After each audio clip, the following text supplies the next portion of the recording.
Hubbuz zat, özünü sevmə. Bunu da Allah verib bizə. Həm özümüzü duyuruq, həm özümüzü sevirik. Hələ bax, bu his var, özünü sevmə adamı neynir? Deyir, özü araşdır da, sevirsən özünü, bir gör kimsən. Adam sevdiyini bir araşdırar da, kimdir o? Bu da qoyulub içimizdə. Bu da qoyulub içimizdə. Maraqlıyıq. Doğrudan vərəqlənməli bir kitabıq. Maraqlı kitabıq da. Oxuya bilsəydik özümüz nə qəşəng olardı. Ümid edirəm oxuyarıq da. Oxuyarıq asta-asta.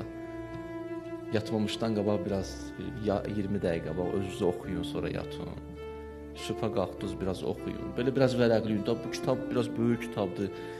30 ildir, 40 ildir gəlib keçib heç oxumamısan. Ya da oxumusan, biraz əvvəldən baxmısan. Belə də özünə vərəqləməyin, ora bura belə. Bu da olmaz. Əvvəlindən biraz baxır, axırda sonra başlayır hər yerdə danışmağa. Görürsən, elə adamlar var ki, kitab hamısını oxuyur. Gəlib heç nə, oradan bir dənə belə